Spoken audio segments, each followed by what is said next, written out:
శ్రీ రామకృష్ణ ప్రభ ఛానల్ను చూడండి, మాసపత్రికను చదవండి.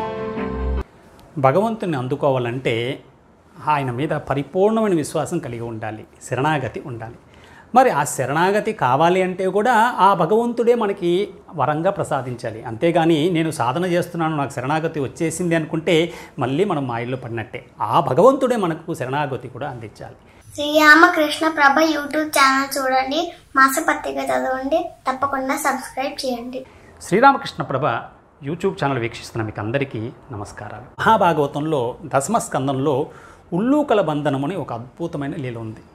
ఈ లీల ద్వారానే శ్రీకృష్ణ భగవానుడికి దామోదరుడు అన్న పేరు వచ్చింది. ఆయనకి దామోదరుడు అంటే చాలా ఇష్టం, ఎందుకంటే చాలా కష్టపడి ఇష్టపడి సంపాదించుకున్న పేరు కాబట్టి దామోదరుడు అంటే కృష్ణుడికి చాలా ఇష్టం. మరి ఈ పేరు ఎందుకు వచ్చింది అంటే, గోపికలంతా కృష్ణుడి యొక్క అల్లరి గురించి యశోదామాతకు చెప్పినప్పుడు యశోదామాత ఎలాగైనా కృష్ణుని పట్టుకొని అక్కడున్న రోలుకి కట్టేయాలి అని ఆవిడ చాలా ప్రయత్నించింది. ఆవిడ ప్రయత్నాన్ని చూసి, అయ్యో అమ్మ ఇంత ప్రయత్నిస్తుంది కదా, నేను ఆవిడకి అందాలి అని ఆయన అంది. మరి తన ఉదరానికి తాడును, అంటే దామము అంటే తాడుని ఉదరానికి కట్టించుకున్నాడు కాబట్టి ఆయనకి దామోదరుడు అని పేరు వచ్చింది. మహాతల్లి యశోదామాత అసలైన తత్వాన్ని చెప్పేసింది. కృష్ణయ్య, నిన్ను పట్టుకుందామంటే ఎవరికీ చెక్కకుండా పారిపోతున్నావు. నిన్ను పట్టుకోవాలని పట్టుదలతో నేను పట్టుబడితే నిన్ను పట్టుకోవడం పెద్ద విషయమా? నీవు నాకు తప్పకుండా అందుతావని ఆ తల్లి మాయలో పడిపోయింది. అలాగే మనం కూడా ఏమనుకుంటున్నామంటే, నేను చాలా సాధన చేస్తున్నాను, భగవంతుని యొక్క దర్శనం నాకు అయిపోతుంది అనుకుంటున్నాం. కాదు, అక్కడ ఎలాగైతే యశోదామాతకి కృష్ణుడే అందాడో అలాగే భగవంతుడు మనకు అందితేనే ఏదైనా సాధ్యమవుతుంది. అందులో మహాభాగవతంలో ఉన్న ఒక అద్భుతమైన పద్యాన్ని, ఈ ఉల్లూకల బంధనానికి సంబంధించిన ఒక పద్యాన్ని మనం అందరం చెప్పుకుందామా? నాతో పాటు మీరు కూడా చెప్పరా?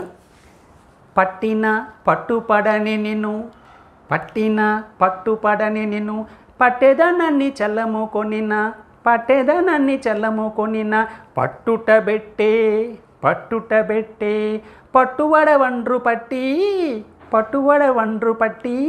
పట్టుకొనన్నాకుగాక పరులకు వశమే. ఎంత అద్భుతమైన పద్యం చూడండి.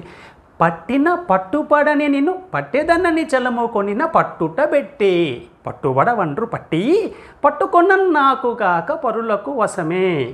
అందువల్ల ఈ పద్యం ద్వారా మనం ఏం తెలుసుకోవాలంటే, నా సాధన ద్వారా భగవంతుడు అందట్లేదు, ఆ కరుణామయుడైన భగవంతుడు అనుగ్రహంతోనే నాకు ఈ సాధన అనే భాగ్యం కూడా కలుగుతుంది అని మనం అనుకున్నప్పుడు భగవంతుని దర్శనం మనకు తప్పకుండా అవుతుంది.